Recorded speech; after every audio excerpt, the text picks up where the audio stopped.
अब विकास सिर्फ करना नहीं है, विकास के रिकॉर्ड बनाने हैं। विरासत सिर्फ बचाना नहीं है। नरेंद्र मोदी जी ने कहा विकास और विरासत दोनों में दुनिया में सबसे ऊंचा रिकॉर्ड बनाना है। हम घमंडिया गठबंधन नहीं है, हम एनडीए हैं, हम बीजेपी हैं। और दिल्ली का जब तक गलियों का विकास नहीं होगा, घर घर में साफ पानी नहीं आएगा, जब तक बुजुर्गों का पेंशन नहीं मिलेगा, जब तक घोटाला नहीं रुकेगा शराब का, डीटीसी का, जल बोर्ड का, तब तक हम दिल्ली को उस स्तर पे ले जाने में कोई भी सक्षम नहीं होगा। 2024 की जंग चल रही है और दिल्ली में सारे उम्मीदवारों की घोषणा हो गई और माहौल चुनावी है। और इस चुनावी माहौल में लगातार इलाके में तमाम प्रत्याशी लगे हुए हैं। एकमात्र बीजेपी के ऐसे सांसद हैं जिनका टिकट इस बार रिपीट हुआ है। मनोज तिवारी जी हैं हमारे साथ। नॉर्थ ईस्ट दिल्ली से प्रत्याशी भी हैं, सांसद भी हैं। मनोज जी, जो आपके सामने उम्मीदवार हैं कन्हैया कुमार, ये कहा जा रहा है कि इस बार सबसे हाई प्रोफाइल सीट आपकी हो गई है और सबसे हाई प्रोफाइल मुकाबला इसी सीट पर देखने के लिए मिलेगा। आप इसको किस तरीके से देखते हैं? मैं इसको बहुत इंटरेस्टिंग देखता हूँ। इंटरेस्टिंग इसलिए है कि जो बहस हम बहुत लंबी लंबी टीवी इंटरव्यू, बड़े बड़े मीडिया, डिजिटल प्रचार से नहीं कर सकते थे, वो हमारे क्षेत्र और क्षेत्र के साथ साथ, चूँकि दिल्ली है, ये एक बड़ी साजिश को ये देश समझ पाएगा और हमारा लोकसभा क्षेत्र समझ पाएगा, जिनको प्रत्याशी बनाया है कांग्रेस ने और आम आदमी पार्टी दोनों ने। तो प्रत्याशी बनाने में ही आम आदमी पार्टी और कांग्रेस ने अपना पूरा परिचय दे दिया है। और दूसरा फ़ायदा मुझे ये होगा कि हमने जो काम अपने क्षेत्र में किया है उसकी चर्चा तो होगी, क्योंकि अब कुमार कुणाल जी भी आएंगे, नॉर्थ ईस्ट दिल्ली में बैठे हैं। ये हमारे उदय कौशिक भाई साहब का, जो हमारे कैलाश मानसरोवर यात्रा और ये जितने दिल्ली का धर्म संबंधी पूरा क्या बोलते हैं भैया उसको, हाँ, तीर्थ यात्राओं का सब कार्य देखते रहे हैं।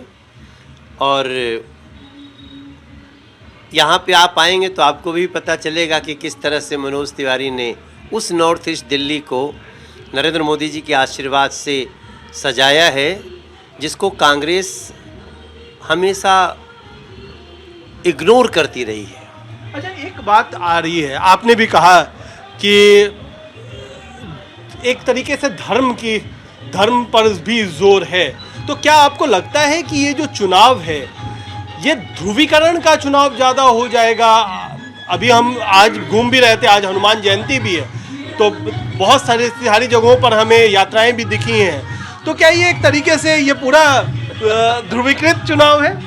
अब तो मैं जहाँ जा रहा हूँ, कोई ये उड़ा दे रहा है, कोई ये पहना दे रहा है, कोई ये पहना रहा है। तो ये तो हमारी विरासत है। विकास भी करना है और विरासत भी बचाना है। और विरासत को तो बचाने से बहुत ऊपर उड़ गए हम लोग। अब विकास सिर्फ करना नहीं है, विकास के रिकॉर्ड बनाने हैं। विरासत सिर्फ बचाना नहीं है। नरेंद्र मोदी जी ने कहा विकास और विरासत दोनों में दुनिया में सबसे ऊंचा रिकॉर्ड बनाना है, और वो है सत्य सनातन संस्कृति का, क्योंकि इसमें सभी धर्मों का सम्मान है। अच्छा, आप विकास की भी बात कर रहे हैं, विरासत की भी बात कर रहे हैं। आज जब कन्हैया कुमार आज तक से बात कर रहे थे तो उनका कहना है कि अगर 10 साल में मनोज तिवारी जी ने काम किया होता तो 40 डिग्री के तापमान में उन्हें उन इलाकों में जाने की ज़रूरत नहीं पड़ती जहां वो कभी गए ही नहीं 10 साल। ये तो बड़ा अच्छा ऐसा बोला उन्होंने। वाह वाह वाह, थैंक यू वेरी मच। हम लगातार जनता के चरणों में जाते रहते हैं। हम जनता से मिलने में अपनी बेइज्जती नहीं समझते। कांग्रेस प्रत्याशी जी, ये आपने क्या कह दिया? जनता तो भगवान है हमारे लिए। 40 नहीं, 50 डिग्री सेंटीग्रेड अगर तापमान होगा तो भी हम जनता के पास जाएंगे और कितना भी सेंटीग्रेड तापमान होगा जनता भी बूथ तक आएगी, लेकिन आपने ये तो अपमान कर दिया जनता का। हम क्या काम करने के बाद हम जनता से घमंडी हो जाएं? हम घमंडिया गठबंधन नहीं हैं, हम एनडीए हैं, हम बीजेपी हैं, और हम सब कुछ करके भी कहते हैं ये सब तो अभी ट्रेलर है, अभी तो देश और समाज का असली विकास होना बाकी है। कोट कर रहा हूँ नरेंद्र मोदी जी को। अच्छा, आजकल नरेंद्र मोदी जी के बयानों पर बहुत सारा विवाद भी छिड़ा हुआ है और बहुत सारी बातें भी लगातार चल रही हैं, तो थोड़ा देर रुक जाओ बेटा, इसको बंद कर। उस विवाद को किस तरीके से हम इलाके में भी हैं और इलाके में लगातार आपका इस तरीके से मिलना जुलना का कार्यक्रम भी चलता है। बिल्कुल बिल्कुल। तो मैं ये कह रहा हूँ कि नरेंद्र मोदी जी के एक बयान पर भी विवाद चल रहा है कि जो उन्होंने कांग्रेस के घोषणा पत्र को लेकर के भी कहा कि जिस तरीके से अगर संपत्ति पर नज़र है या संपत्ति की जो सर्वे करवाने को लेकर है उस पर विवाद है, उसको लेकर के आप किस तरीके से, उस पर आपकी प्रतिक्रिया क्या है? मैं तो हैरान हूँ, नरेंद्र मोदी जी ने तो सबकी आंखें खोल दी हैं। मेरे पास भी है कांग्रेस मैनिफेस्टो 2024। इस मैनिफेस्टो में 3 बातें कि हम आएंगे तो मुस्लिम पर्सनल लॉ लागू करेंगे, ये देश संविधान से चलना चाहिए, यूनियन सिविल कोड से चलना चाहिए, या फिर मुस्लिम पर्सनल लॉ से चलना चाहिए। दूसरा उन्होंने कहा है कि हम मुस्लिम स्टूडेंट्स को स्पेशल स्कॉलरशिप देंगे।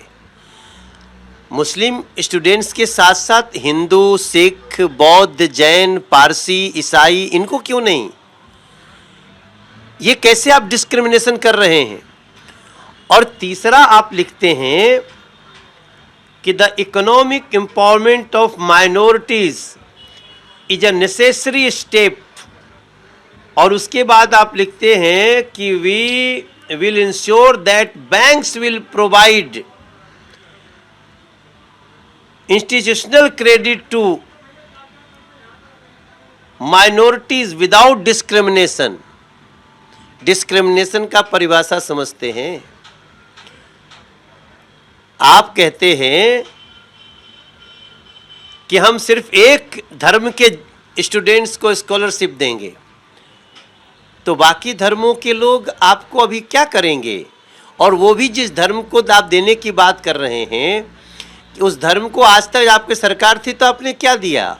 लेकिन माइनॉरिटीज में एक सवाल है। माइनॉरिटी में तो मुस्लिम के साथ जैन भी आते हैं, सिख भी आते हैं, बौद्ध भी आते हैं, उसमें तो माइनॉरिटी में तो सब आते हैं ना, तो इसमें तो माइनॉरिटी वर्ड है, तो उस पर आपको आपत्ति है या आपको मुस्लिम पे आपत्ति है? नहीं, उनका माइनॉरिटीज मतलब मुस्लिम, वो खुद उनके प्रधानमंत्री रूप में मनमोहन सिंह जी कह चुके हैं कि माइनॉरिटीज मीन्स मुस्लिम।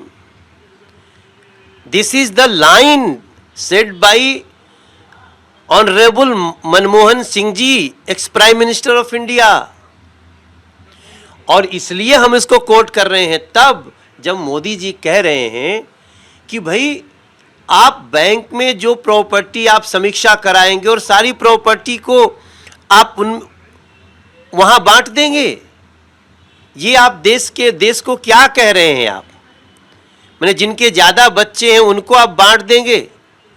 और ये आज तो देखिए, हमें कुछ नहीं कहना, मोदी जी ने कहा है। मोदी जी जब भी कुछ बोलते हैं बहुत रिसर्च के साथ बोलते हैं, और जो ये कांग्रेस ने जो ये बात कह दी है, इस देश के लोग क्या हस्र करेंगे। जो हमारे देश में तमाम महिलाएं कुछ न कुछ गहना आभूषण बचा के रखती हैं, आप उनका सब कुछ छीन करके और ज़्यादा बच्चे वालों को बांट देंगे? कोई बात नहीं, आइए, देश की जनता आपको जवाब देगी। अच्छा, फिर वापस लौटते हैं आपके इलाके पे, नॉर्थ ईस्ट दिल्ली पे। नॉर्थ ईस्ट दिल्ली सबसे पिछड़े इलाकों में एक है, ये तो आप भी मानेंगे दिल्ली भर के। तो इसमें क्या आपको लगता है कि ये आपके सामने चुनौती बन के आएगी, क्योंकि सबसे पिछड़े इलाकों में है, आप 10 साल सांसद हैं, तो जो आपके विरोधी हैं वो इसके पिछड़ापन का मुद्दा उठाएंगे कि अगर आप 10 साल से सांसद हैं तो भी ये पिछड़ा क्यों? आज तो आप आए हैं बाय रोड ना, तो आज आपको बाबरपुर तक आने में आप अगर सपोज कीजिए इंडिया गेट से चलते हैं तो आप सबसे ज़्यादा नॉर्थ ईस्ट दिल्ली में पहुंचेंगे। आप मुझे लगता है कि आप आए होंगे शास्त्री पार्क से। जिस शास्त्री पार्क पे आप देखे होंगे, आप एम्स जैसा चौराहा हो गया है शास्त्री पार्क, 1 मिनट नहीं रुकना पड़ता, वहाँ 1.5 घंटा रुकते थे। और जब पार किए होंगे ऊपर से आपको एलिवेटेड रोड दिखा होगा, उसके थोड़ी बगल से आप जब इधर से जाएंगे तो आपको ट्रिपल डेकर मेट्रो दिखेगा। आप मेट्रो के नीचे से आए होंगे।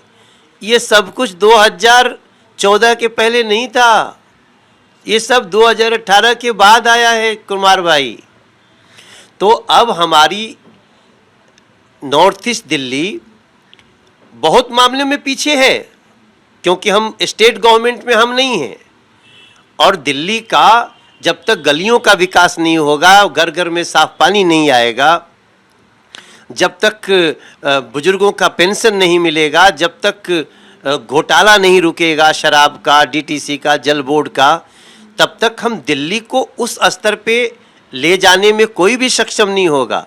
लेकिन जितना केंद्र सरकार का काम था, आप अभी वापस लौटिएगा, सिग्नेचर ब्रिज होके जाइएगा, आप यहाँ के ट्रिपल डेकर मेट्रो को देख के जाइएगा। ये सब कुछ यहाँ पहली बार रेलवे स्टेशन बना है, पहली बार मेट्रो आई है, पहली बार नदी पे बड़ा पुल बना है, पहली बार सेंट्रल स्कूल खुला है, पहली बार यहाँ पे रिवर फ्रंट बन रहा है, पहली बार यहाँ देश का सबसे लंबा एलिवेटेड रोड बन रहा है।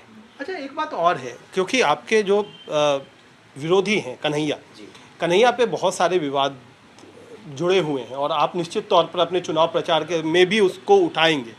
तो आपको लगता है कि जो विवादों से उनका पुराना रिश्ता है वो कहीं ना कहीं वोटर के मन में असर करेगा? 100% करेगा। देखिए, जनता सबसे पहले क्या चाहती है? सुरक्षा। और ये जो प्रत्याशी दिया है कांग्रेस और आम आदमी पार्टी ने, वो देश को टुकड़े टुकड़े करने की भावना रखते हैं। वो चाहे कितना भी उसको छुपाने की कोशिश करेंगे चुनाव के लिए, मगर उनके व्यवहार देश के लिए सरेआम है। वो आतंकवादियों के समर्थक हैं, वो अफजल गुरु के समर्थक हैं। उन्हीं का नारा है कि अफजल हम शर्मिंदा हैं, तेरे कातिल जिंदा हैं। कातिल कौन है? Supreme court. सुप्रीम कोर्ट ने सजा दिया उनको, अफजल जो भी व्यक्ति संसद पे हमला कराए। आप उनको कहते हैं कि आप अफजल के तरफदारी करते हैं, अफजल हम शर्मिंदा हैं। और आप भारत की सेना को, जिसके लिए सेना अपने मन में भारत माता की जय का नारा गूंजता है, आप उस सेना को गाली देते हैं। और जो गाली देते हैं हम माइक पे नहीं बोल सकते सर। तो क्या वोट देते समय लोगों को पता नहीं रहेगा कि ये व्यक्ति तो सरेआम देश को टुकड़े टुकड़े की बात करने वाले हैं? अब चूंकि कांग्रेस और आम आदमी पार्टी के शीर्ष नेतृत्व भी उसी में चले गए। आप इस क्षेत्र में घूमिएगा,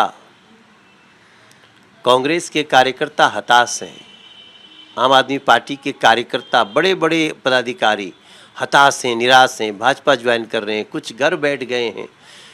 कुछ को समझ में नहीं आ रहा है हम कैसे इसका प्रचार करेंगे। पॉलिटिकल कंपल्सन होता है, लेकिन मुझे लगता है अंदर अंदर सब कुछ खोखला हो गया है। और शायद इसी का उनकी मीटिंग्स में जो कुछ हो रहा है ना, आप देख लीजिए।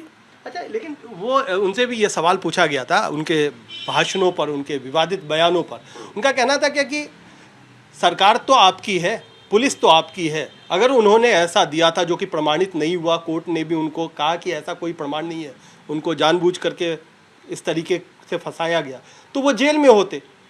तो जो पुलिस उनको पकड़ करके जेल में नहीं डाल पाई, तो आप अनर्गल विवाद बढ़ाने के लिए ऐसे बयानों को उनके नाम से प्रचलित कर रहे हैं। उनके ऊपर ऑलरेडी केसेस चल रहे हैं और राजनीतिक पार्टी का काम या सरकार का काम सजा देना नहीं है। बातें कोर्ट में चल रही हैं, एक दिन सजा मिलेगी।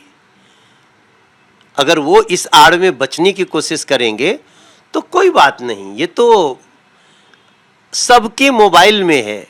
आप जितना दिन तक बाहर हैं बाहर हो जाइए। इस देश में तो लोगों ने बड़े बड़े नरसंहार करके भी और बहुत लंबे समय तक वो लंबे समय बाद न्याय हुआ है। न्याय होने में बहुत लंबा टाइम लगता है, लेकिन उससे ये कुछ अपराध ऐसे होते हैं कुमार जी, मैं आज तक से शेयर करना चाहता हूँ, जिसमें बयान गवाह आते रहते हैं, लेकिन ये ऐसा अपराध है इन लोगों का, खासतौर से उस प्रत्याशी का, जो लोगों को सबके पास है, और केस कब चलेगा, कब सजा मिलेगी, कब उसका क्या होगा, वो अलग बात है।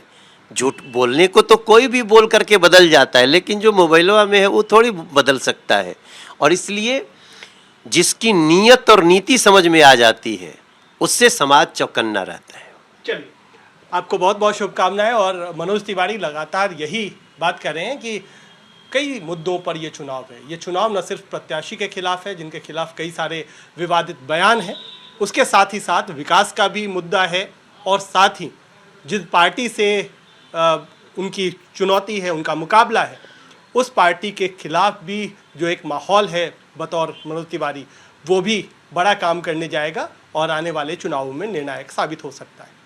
कैमरामैन अजय कुमार के साथ कुमार कुणाल, दिल्ली आज तक।